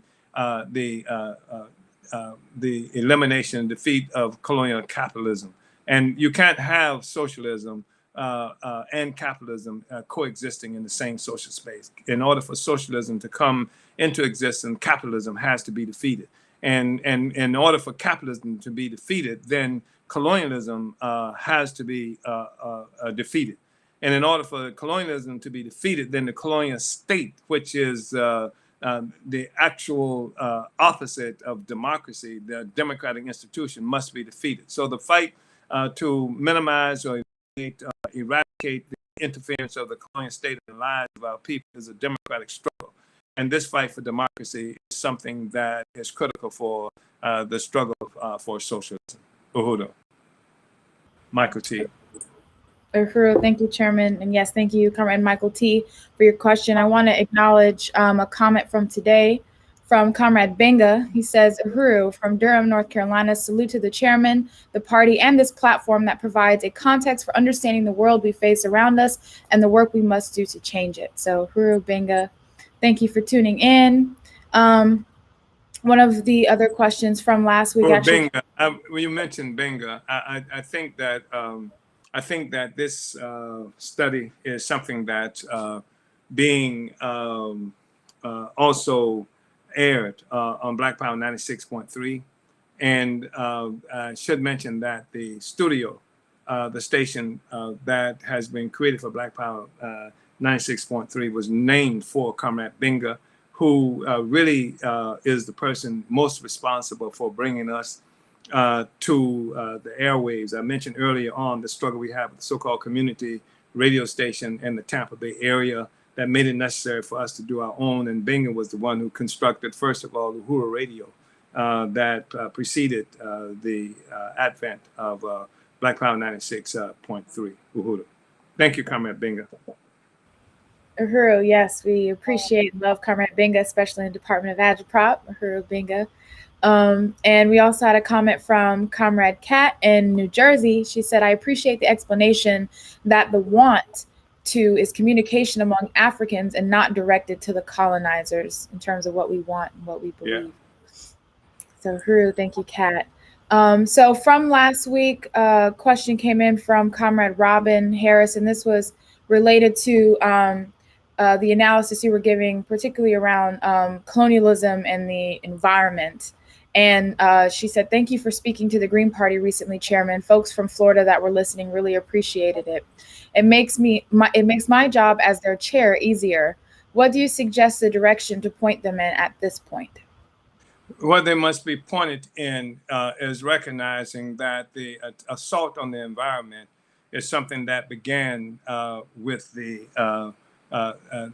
emergence of capitalism itself through the colonial domination of peoples of the world, including African people, including the indigenous people right here in this land. I participated in a webinar that was just mentioned, and even listening to the white people who love us talking about fighting for environmental justice and to protect the environment, mention things like how they are protecting the rivers from the corporations and the mountains and things like that from the corporations. And the fact is that the problem with the existence of the colonial assault, of the environmental assault, was colonialism themselves. And here you have indigenous people who did a pretty damn good job of keeping the rivers clean and keeping the buffalo alive and keeping the mountains sacred. And it's white people, who came here. And so when they talk about fighting against the corporations to save, quote unquote, our rivers and to save, quote unquote, our mountains, the fact is it's colonialism. And it's your presence here. And that the ability that for the Green Party or any other party, any so-called environmentalist has to be brought to recognition that colonial capitalism, that this thing started much earlier than what they would say happened in 1750 with the so-called Industrial Revolution. The Industrial Revolution was made possible through the consequence of slavery. And, you know, in 1600, there was about 1600, there was a so-called Little Ice Age that came about as a consequence of 56 million indigenous people being killed in the Americas, and how their places of life were overgrown by vegetations that had a profound impact on the climate.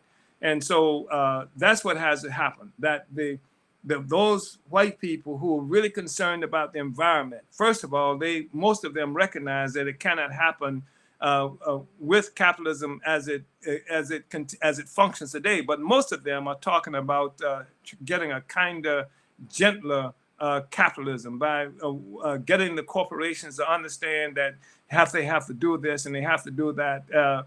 And they are not prepared to say that the environment and colonial capitalism cannot coexist, or they are prepared to come up with solutions that will still allow Africa and the indigenous people, the Mexicans, and all the oppressed peoples of the world suffer the consequence of cleaning up the environment, so that they can get cobalt and chromium from Congo and other places, and lithium from the Americas and whatever else, to get their so-called clean and green energy. And so they'll have a clean green colonialism as opposed to a nasty kind of environmental damaging colonialism. So the call by most of the environmentalists, even those who love us, is a call to save the planet, save the earth for white people and for the colonizers. And that's totally unacceptable. And we're going to be initiating an anti-colonial environmental webinar in the near future. That's something that's happening soon. Uhuru. Thank you, Comrade Robin. Uhuru. Thank you, Chairman, and thank you to Comrade Robin. So now we're going to be moving into questions that have come in today. And again, make sure you put your questions in the comment section of Facebook and YouTube. And right now, the only question we have a lot of comments. A lot of people are really appreciating the study. Some of those I just read. But Comrade Dennis asked, how can I retrieve a copy of the 14-point platform?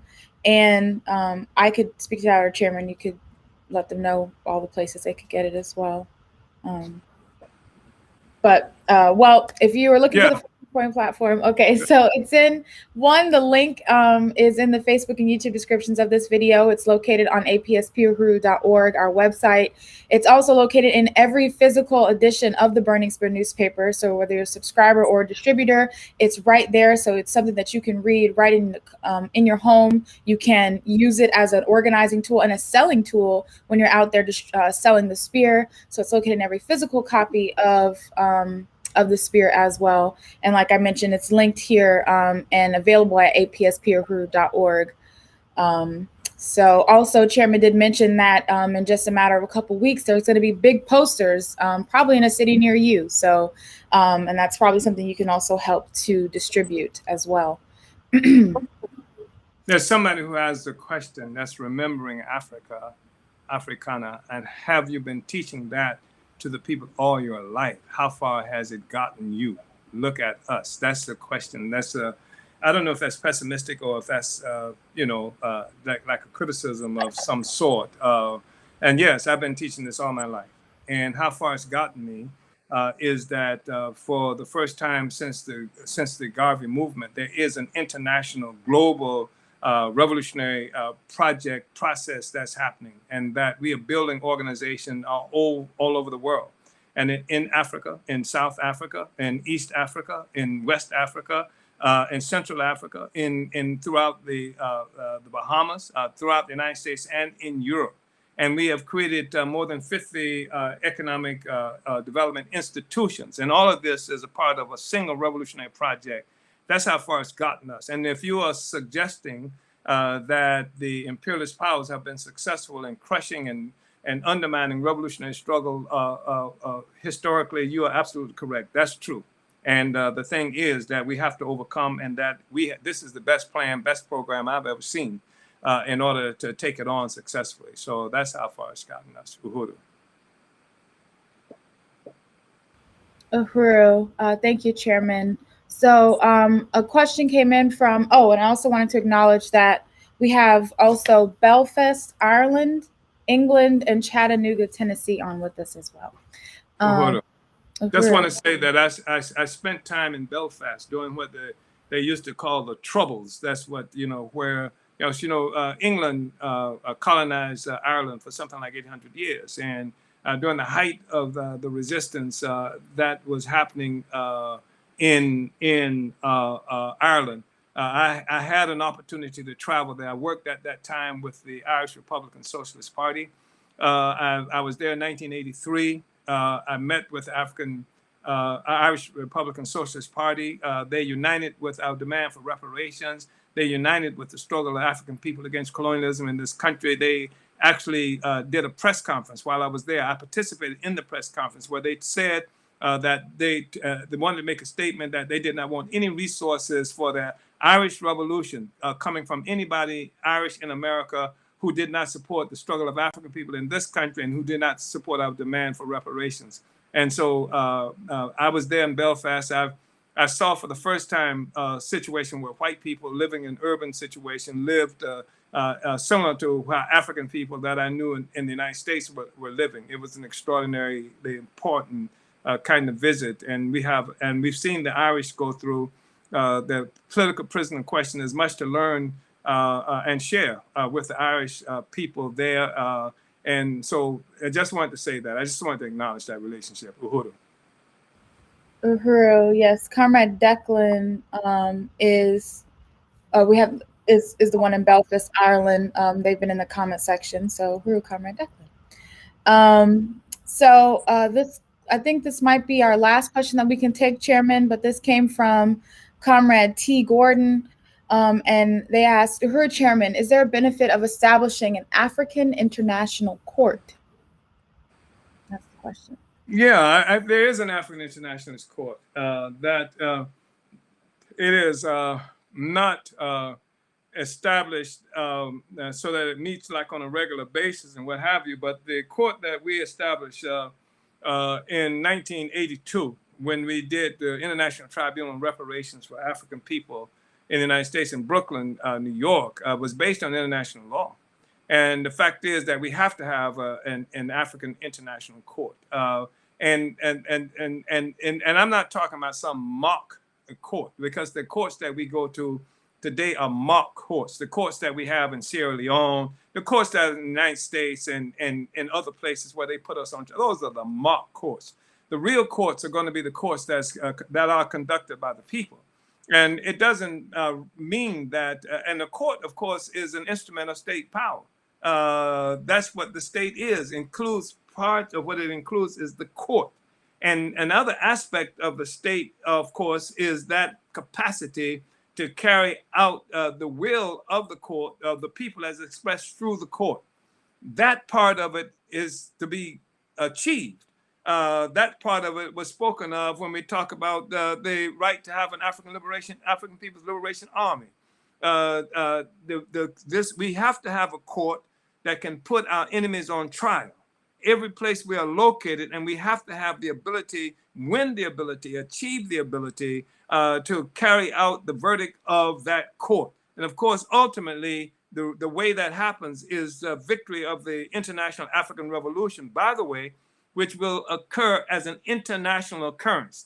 So you might see it break out in a particular place. I'm talking about the African Revolution. I'm not talking about this fallacious thing called that might be considered the Black Revolution in the United States or some other places. The African Revolution, it is going to be international. It's going to be something that deconstructs the entire colonial capitalist enterprise. Uhuru.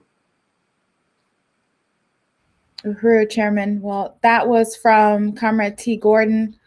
And I think, that probably brings us to around the close of this study today. So, Chairman, is there anything that you wanted to say before we get into our announcements? Just to let people know that on November, you're going to mention the African Liberation Day that's coming up soon. And then on Monday, the party is going to be doing from 3 to 5 we're going to be doing a webinar on the Palestine question. And then on Thursday, the Black is Black Coalition from 3 to 5 will be doing the same thing. And we'll call on people to do everything you can to participate in this salute and solidarity with Palestinians to promote the resistance and the revolution in Palestine that has to occur.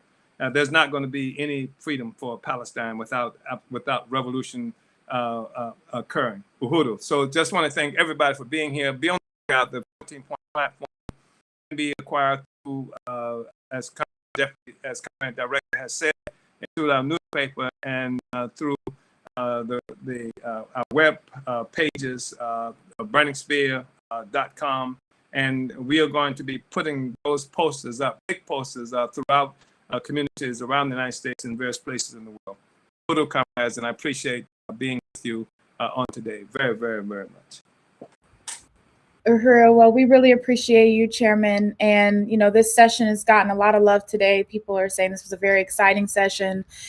People really appreciate going through these 14 points, especially our movement, our party members. But they really speak to the whole condition of African people everywhere, and it gives our people a trajectory, something to fight for. And it's not just something that a matter of well-wishing, as you said, but it's practical implementation of these points, which has made the party, positioned as the vanguard today. So just really want to thank you for deepening our understanding around the 14-point platform, and we will continue to study it and continue deepening it. So thank you so much, Chairman.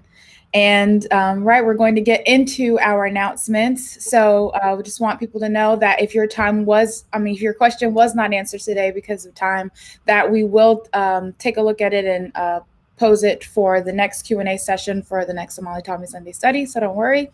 And this study was brought to you by the Department of Agitation and Propaganda, where we're winning the war of ideas. For your revolutionary news and analysis, you can visit theburningspear.com.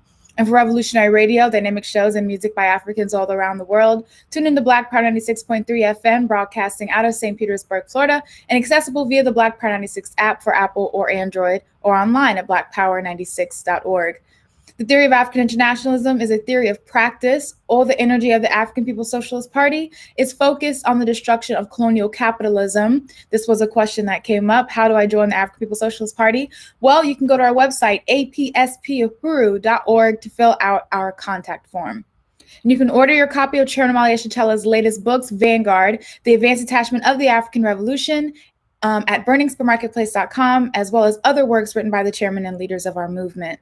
And if you couldn't get enough of today's study and you really want to be a part of another important discussion with Chairman Omali Yeshitela, then following this at 11 a.m. Eastern, the chairman is going to be live on the popular YouTube channel Mobali Mokasi. This channel is widely viewed amongst our French-speaking brothers and sisters of the African nation worldwide. And the theme of this discussion today is "To Forget is Not an Option, the History of Our Resistances." And it's going again, so it's, I guess if you're French speaking, that I'm not helping you right now, but this is going to be happening again on Mobali Makasi YouTube channel. So go ahead at 11 a.m. Eastern, tune into the chairman again on that show. So our next announcement on May 17th, the chairman just mentioned, at 3 p.m. Eastern, the African People's Socialist Party will host a live webinar in response to the escalation of Israeli colonial settler states' terror and murder of the Palestinian people. The African People's Socialist Party stands in full unity with the people of occupied Palestine, who are resisting and fighting for self-determination and national liberation from the U.S.-backed Zionist domination. This webinar will feature statements from our very own Chairman Omali Yeshitela, African Socialist International Secretary General Owezi Kinshasa, and others. You can tune in on Facebook.com/African People's Socialist Party USA and YouTube at the Burning Spear TV on YouTube. So again, that's May 17th. That's tomorrow, 3 p.m. Eastern. This year's African Liberation Day, organized by the African People's Socialist Party, will be a 2-day program held virtually May 22nd and 23rd, so that's next weekend. Our theme, Build the African Worker State, is a continuation of our party's trajectory to bring the African nation together under a solitary strategy that will lead to the liberation of our Africa and African people. And you can register today for free at alduhuru.org. On Tuesday nights from 9 to 10 p.m. Eastern, join Ralph Pointer on What's Happening Blog Talk Radio. Tune in by calling 347-857-3293. Ralph Pointer sits on the Black is Back Coalition Steering Committee and chairs BIBC's Political Prisoners Working Group and also leads the Lynn Stewart Committee. We're calling on people to follow the All African Peoples Development and Empowerment Project on Facebook or visit developmentforafrica.org for important information and helpful tips in regards to the colonial virus COVID-19. APDEP launched an international telehealth program, a free resource for African people to get our COVID-19 related questions and concerns answered by licensed doctors and nurses through Project Black Ankh, including the question, should Black people take the vaccine? You can make your free virtual appointment with one of their professional health providers by going to developmentforafrica.org/telehealth. Like and follow the Lawezi Kinshasa like page on Facebook for more African internationalist political education. Secretary General Lawezi Kinshasa does frequent live events, such as the War of Ideas series. He includes live sessions done in French. To get alerts of when SG Lawezi is going live, make sure to like and follow his page today. And if you're looking for more opportunities for live political education from Chairman Omali Yeshitela, tune in every Wednesday at 3 p.m. Eastern on the Chairman Omali Yeshitela Facebook like page and the Burning Spur TV YouTube page with Chairman's address to the African nation, discussing important topical issues and providing us with an African internationalist analysis. Lastly, to keep up with our movement events, visit theburningspur.com's events page and subscribe to our mailing list. Thank you all for tuning in. Make sure you like and subscribe to the Burning Spur TV on YouTube to catch every episode of the Omali Taught Me Sunday Study. Uhuru.